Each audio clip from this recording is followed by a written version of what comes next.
The sound of scissors snapping through the air froze the room. Nia whimpered as Amina yanked a chunk of her hair, letting the strands fall to the floor like discarded debris. "Look at this mess," Amina sneered, her voice dripping with venom. "Filthy, just like you." The class watched in stunned silence, too afraid to move, too horrified to look away. Amina's mocking laughter filled the air as she twisted Nia's head, holding the scissors dangerously close. "Maybe I should just shave it all off," Amina said, a cruel grin spreading across her face. Her silver heels clicked against the tiles as she loomed over Nia, radiating the untouchable authority of a queen. From across the room, Malik's blood boiled. He clenched his fists so tightly his nails dug into his palms. This wasn't just anyone. This was his sister. "Enough!"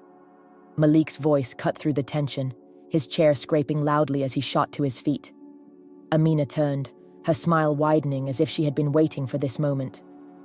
"Oh, Malik," she purred, waving the scissors mockingly.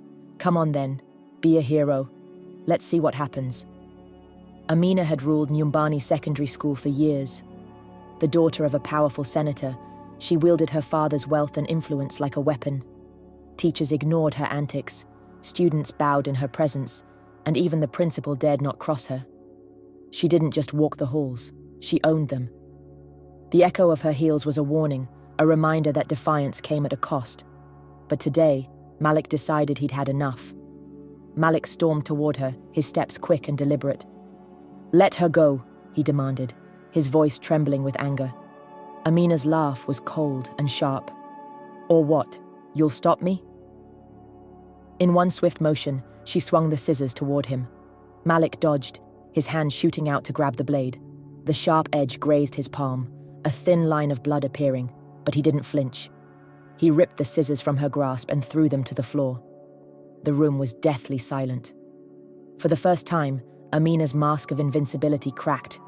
Before she could respond, the classroom door flew open. Mrs. Omondi, their literature teacher, walked in, her sharp eyes surveying the scene. Nia sat trembling in the corner, clutching her uneven hair. Malik stood between her and Amina, his chest heaving with rage. Amina, disheveled but defiant, straightened her posture. Mrs. Omondi's face was unreadable. She paused for a moment, then walked to the front of the room as though nothing had happened. "Everyone, settle down. Open your books," she said coolly. Malik stared at her, disbelief etched on his face. "Ma'am, are you serious?" "Enough, Malik," Mrs. Omondi interrupted, her tone icy. "Sit down. This is not the time for disruptions." The next day, Amina wasn't done. As Malik passed her in the corridor, she stuck out her foot. He tripped, landing hard on the floor, his books scattering around him. Pain shot through his knees as laughter erupted from nearby students. "Oops," Amina said, her voice laced with mock innocence. Malik stood, brushing himself off. His lips curled into a snarl as he turned to face her. "What's wrong with you?" Amina's response was a hard slap across his face. Gasps filled the corridor, followed by snickers from those too afraid to intervene. But Malik had reached his breaking point. His hand shot out, delivering a slap of his own. The sound echoed through the hallway as Amina stumbled backward, her expression shifting from fury to shock. Students stared in stunned silence. No one had ever dared to stand up to Amina like this. Hours later, Malik was called to the principal's office. The tension in the air was suffocating. Amina's father, the senator, stood beside her, his face a mask of barely contained rage. "You will kneel and apologize to my daughter," the senator demanded, his voice cold and commanding. Malik's hands clenched at his sides. He looked at the principal, who avoided his gaze, then at his mother, who had been summoned as well. Her eyes pleaded with him, but he shook his head. "I won't," Malik said firmly, his voice unwavering. The senator's face turned red with fury. "If you don't kneel and apologize right now, you'll regret it, boy." Malik met his gaze, his knees shaking but his resolve firm. "I'm not apologizing."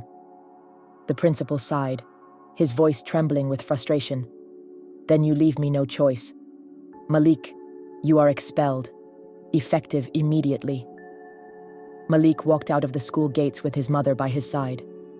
Her tears cut into him like a knife, but he refused to regret his decision. "You've thrown away everything," his mother said quietly, her voice heavy with sorrow. "I did what was right," Malik replied. "No one should live in fear of someone like her." Weeks later, a video surfaced online. It showed Amina pouring green paint over a new teacher, Mr. Bello, who had dared to stand up to her. The clip went viral, sparking outrage across the city. "This is what unchecked privilege looks like," one commenter wrote. The senator scrambled to contain the damage, but it was too late. A second video emerged, showing him threatening Mr. Bello to stay silent. The fallout was swift. The principal resigned, the senator faced public scrutiny, and Amina was expelled. She was sentenced to juvenile detention and community service, her reign of terror finally over. Malik's story spread alongside Amina's downfall. Inspired by his courage, a local organization offered him a scholarship to study mechanical engineering. Car companies reached out, impressed by his dedication to his family's garage. For the first time in years, Malik felt hope. He had stood against the odds, protecting his sister and proving that even the most powerful bullies could fall.